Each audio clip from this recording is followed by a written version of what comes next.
Olá, começa agora o Tribuna Livre, o programa que te coloca dentro do plenário da Câmara Municipal de São Paulo. Aqui você acompanha os discursos dos parlamentares da casa.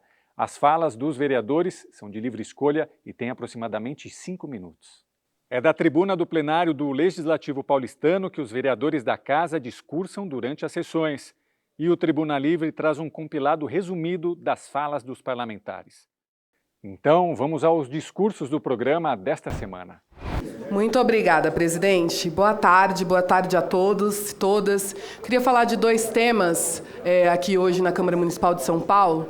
A gente tem noticiado nas nossas redes um caso que aconteceu lá em São Miguel Paulista, no bairro Jardim Santa Elias, de algumas casas que começaram a afundar depois de uma obra feita pelo governo estadual, o governo Tarcísio, através da Sabesp. As casas começaram a afundar, começaram a aparecer bastante rachaduras nas casas.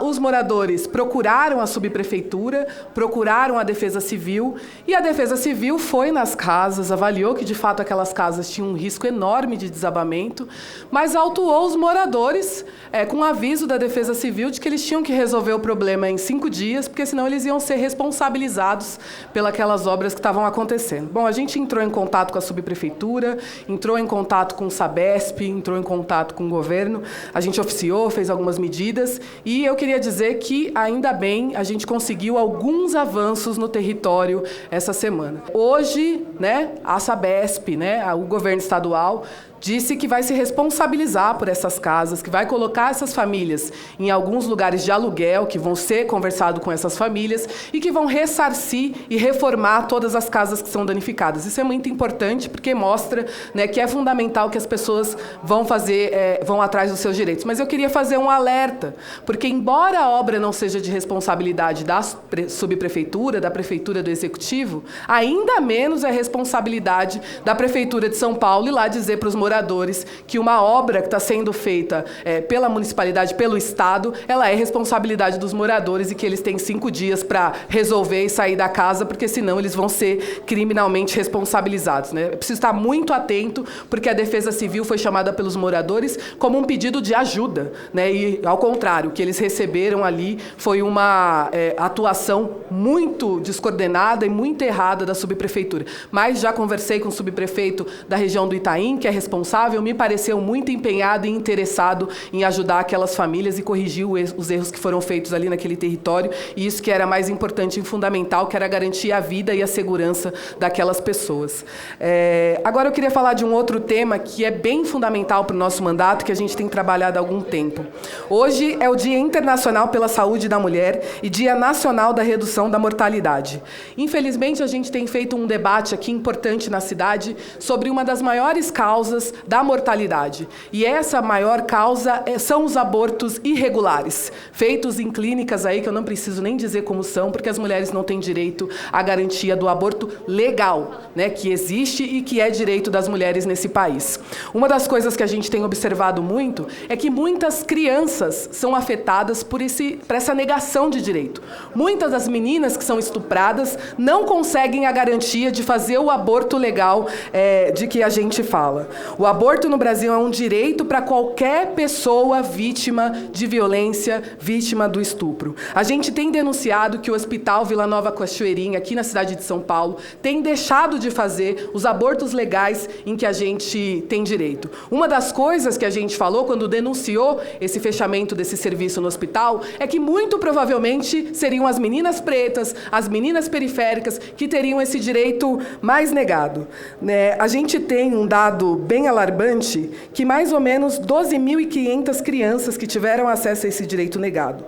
Quando os casos amplamente noticiados pela imprensa de crianças que foram impedidas de realizar os abortos e que tiveram que mudar de estado para realizar esse procedimento.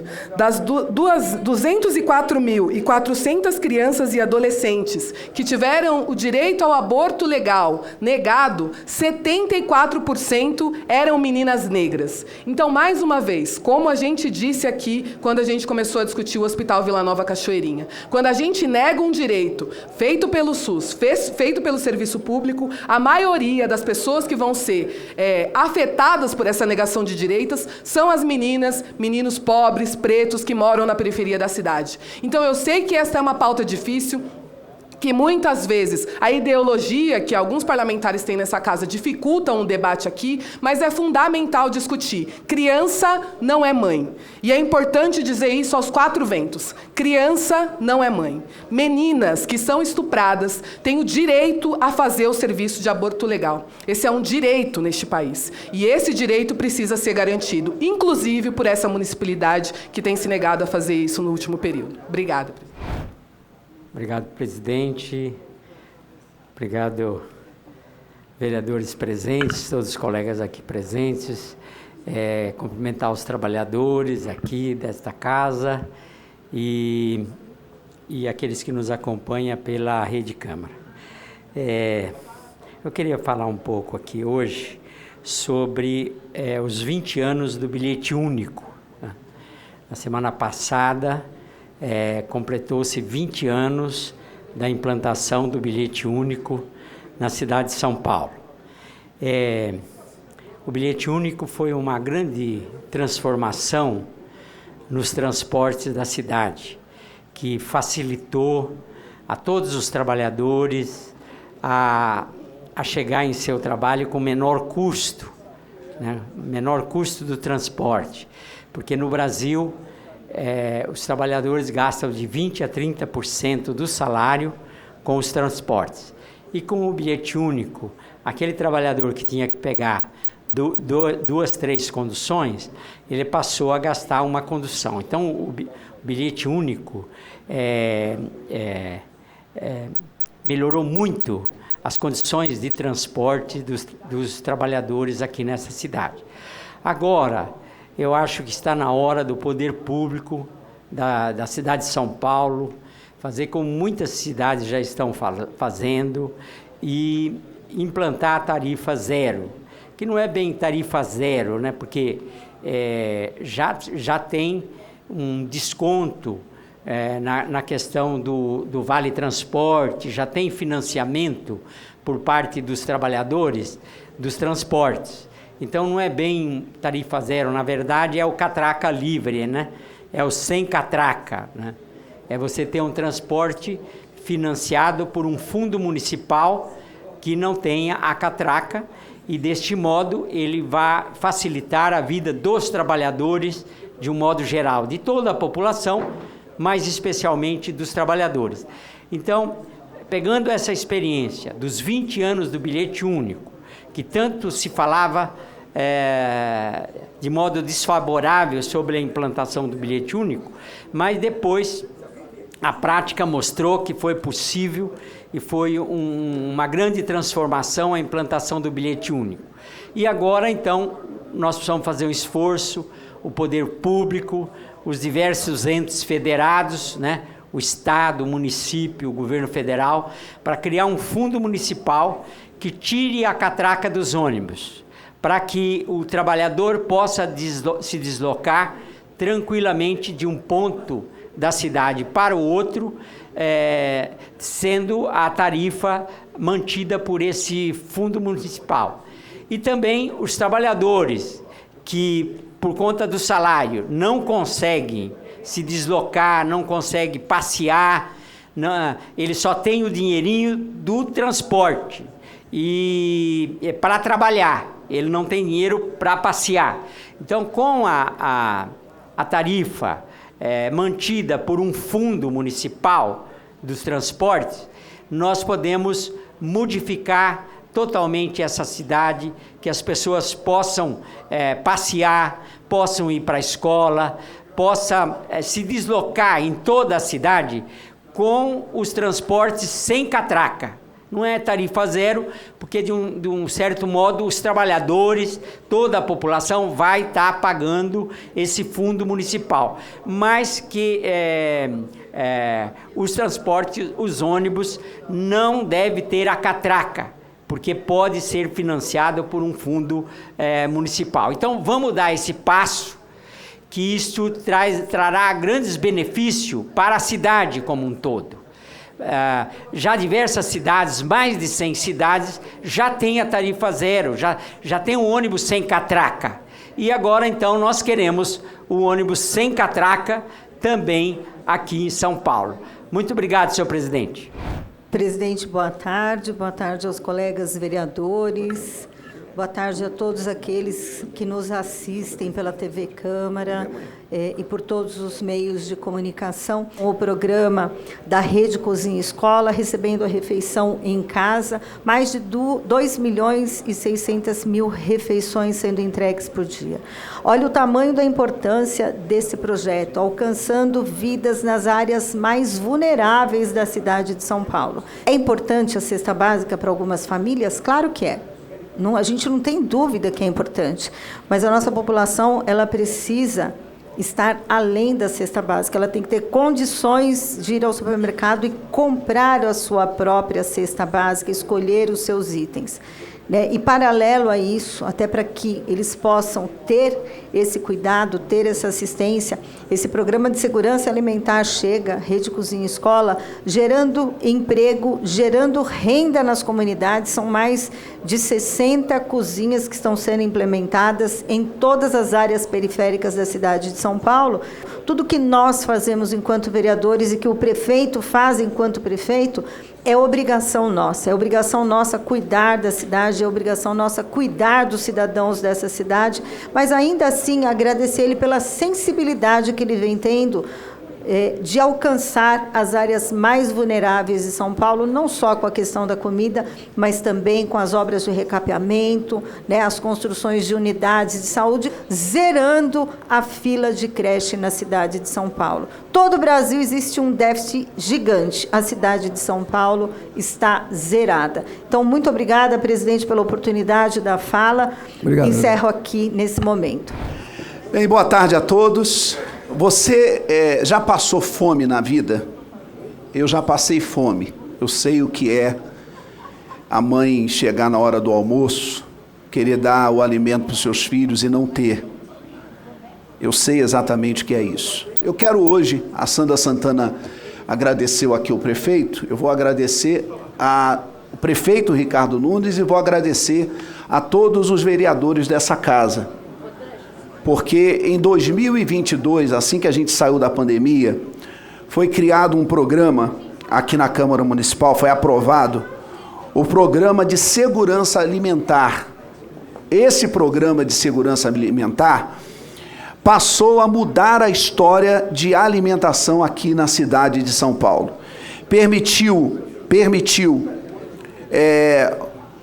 o fortalecimento do Armazém Solidário, do Bom Prato Paulistano, do Banco de Alimentos, da Cidade Solidária, da Rede Cozinha Cidadã, que conta hoje com aproximadamente 83 restaurantes credenciados que fornecem marmitas em 43 pontos da cidade para a população de baixa renda em situação de rua. Só agora em 2024, como nós acompanhamos, nós já tivemos aí em torno de 2,6 milhões de refeições distribuídas. Além disso, eu levantei alguns dados aqui que é importante passar para as pessoas. Quantas cestas básicas são distribuídas por dia na cidade de São Paulo? Aproximadamente 7.000 cestas básicas por dia. 7.000.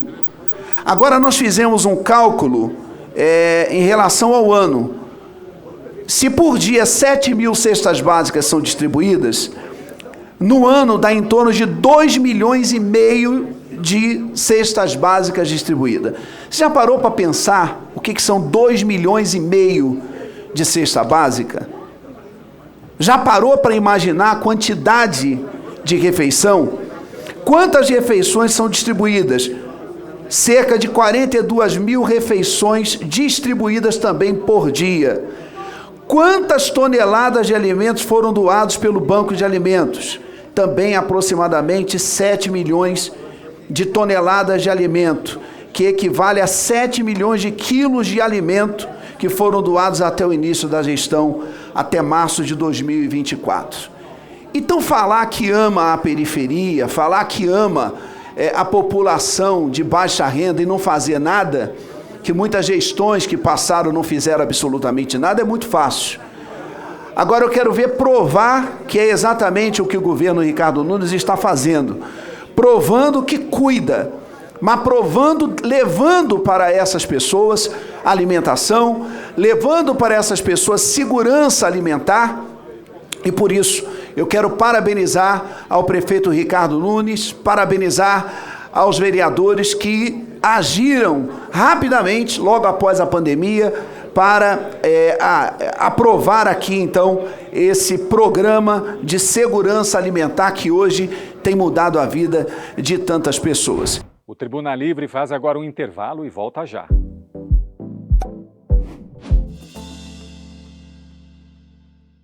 Continue de olho no trabalho dos vereadores, acesse a nossa playlist no YouTube por meio desse QR Code que aparece aí na sua tela e saiba tudo o que acontece na maior casa legislativa da América Latina.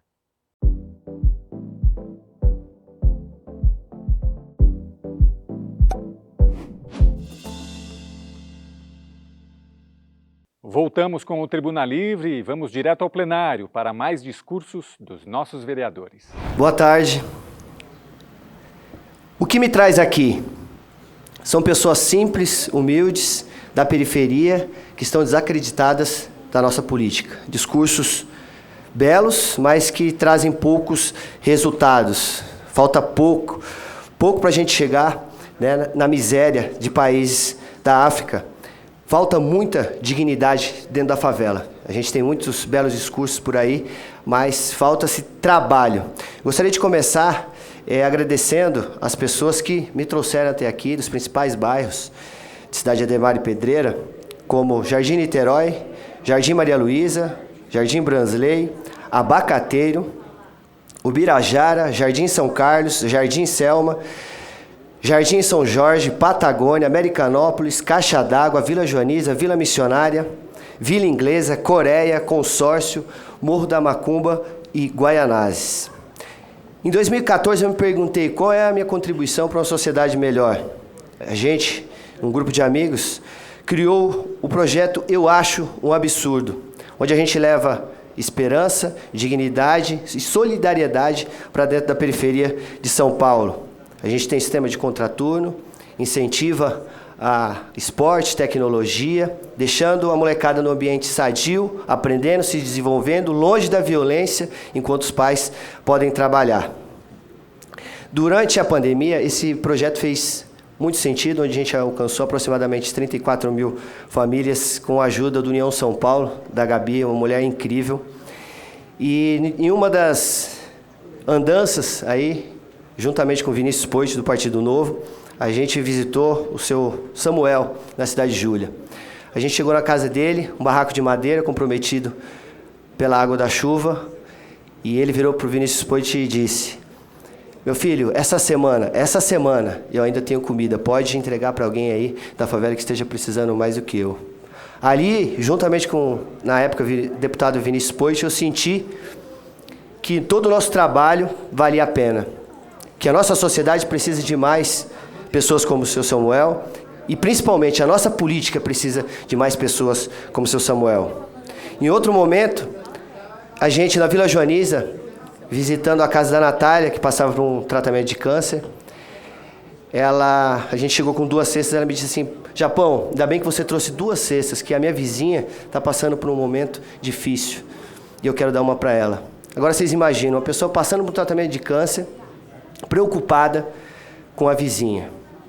E é justamente isso que me traz aqui, humanizar a política. Que uma das coisas que a favela me ensinou é que quem mais ajuda são aquelas pessoas que menos têm. Enquanto alguém tiver um pacote de arroz no armário dentro de uma favela, ninguém morre de fome. E eu sou favelado com muito orgulho. A favela é a minha casa, a minha escola, é a minha vida. E não importa de onde você vem, sim para onde você vai. Eu tenho muito orgulho de onde eu venho. Eu estou aqui hoje realizando um sonho, encorajando a molecada da periferia. Porque se eu conseguir, molecada, vocês também são capazes. Educação de qualidade, que é o que a gente precisa, mais dedicação, é sinônimo de resultado. E a minha maior realização vai ser quando a molecada da periferia conseguir alcançar os seus resultados. Que talentos da periferia possam ser conhecidos pela nossa sociedade. Talentos da periferia possam brilhar pela cidade. Ninguém me falou isso. Eu sou prova viva, e o pedido que eu tenho para fazer para meus colegas dessa casa é que a gente deixasse de lado um pouquinho mais esses discursos ideológicos, porque isso não coloca comida na mesa de ninguém, isso não enche barriga de ninguém. Eu acredito no trabalho. Obrigado, senhor presidente. Boa tarde a todos e a todas. Eu quero aqui hoje cumprimentar o nosso presidente, o vereador João Jorge, e dizer aqui uma coisa muito importante. Mas antes de eu falar dessa moção que eu fiz e peço o apoio aqui dos vereadores, eu gostaria que os vereadores aqui e as pessoas presentes aqui vissem o que eu vou falar da questão de assistolia fetal. É algo muito importante, que é um procedimento na qual eu mato o bebê dentro do ventre da sua mãe.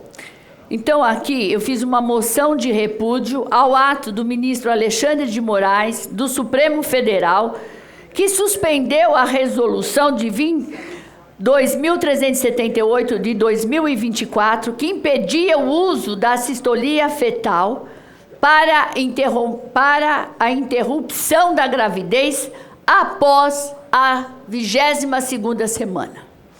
Gente, quem é mãe? Eu sou médica. Com 4º mês de gestação, o seu bebê já está virando a sua vida de cabeça para baixo. Porque ele anda dentro da sua barriga, uma hora a cabeça está no estômago, outra hora a barriga está lá embaixo, outra hora a barriga está lá dentro, lá do lado. Então, o bebê se mexe.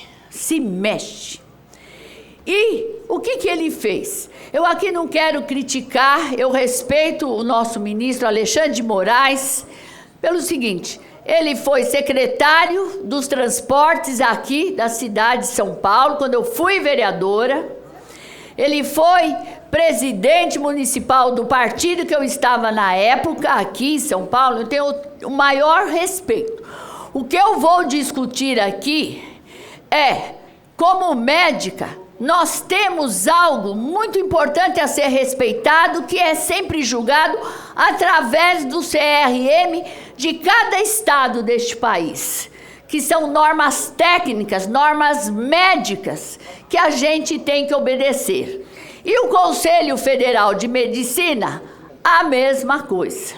Então, o que eu quero dizer aqui, que nós estamos tomando, eles lá do Supremo estão tomando atitudes que, na minha opinião, não compete a ele a questão da vida. A vida, em termos médicos, acadêmicos, terão que ser ouvidas para eu colocar uma medida dessa. E mais, o CRM afastou algumas médicas de um serviço aqui da cidade de São Paulo e o Supremo mandou ela retornar até ser ouvido. Peraí, gente, eu aqui não estou condenando as médicas, nem quem está envolvido nessa questão, vou ser bem explícita, do Hospital Cachoeirinha. Aqui eu estou dizendo o seguinte: se o CRM tomou alguma atitude, é porque várias pessoas médicas discutiram isso. Não estou a condenando, mas até a pessoa voltar o seu trabalho é uma responsabilidade muito grande para o seu ministro. Porque que eu saiba, quando a gente se forma advogado, a promotor, a gente tem só uma disciplina que falava sobre medicina legal, que eu também tive isso na faculdade, onde a gente vai observar as autópsias, quais as causas-mortes daquele paciente, onde você está presente com cadáveres, que a gente tem que estudar, que a gente tem que saber como é que vamos utilizar isso para a parte jurídica penal resolver. Só para terminar, senhor presidente, esse é um assunto muito sério, e é isso que eu estou dizendo aqui. a gente está tomando atitudes, eu não sei que raio está acontecendo lá em cima, que uma hora é uma coisa, depois de repente todo mundo volta e é outra. Nós precisamos ter um direcionamento. E vou dizer mais, aqui nós estamos falando de vida, eu brigo pela vida, olha isso dali. Sabe o que me falaram? Porque se não fizer isso, talvez ainda, quando eles induzem o parto para ter um parto prematuro, o bebê vai chorar e a mãe vai ficar mesmo. O bebê está chorando. E ao passo que você faz essa assistolia, você está matando um bebê, concluindo, vereador, dentro da barriga do seu ventre. Então, eu peço o apoio dos vereadores aqui, que ajudem-nos, nós colocarmos, eu quero que encaminhe o nosso discurso, senhor presidente, até o discurso. Concluindo, vereadora, por favor. Ao presidente do Supremo Tribunal Federal, o doutor Luiz Roberto Barroso, na Praça dos Três Poderes, Brasília, Distrito Federal. Muito obrigado a todos. E este foi mais um Tribuna Livre, e através deste QR Code na tela, você será direcionado para a lista de programas no nosso canal oficial no YouTube. O Tribuna Livre é transmitido toda segunda-feira, às 2h30 da tarde. Obrigado pela sua audiência, até a semana que vem. Rede Câmara São Paulo, sua conexão com a política da cidade.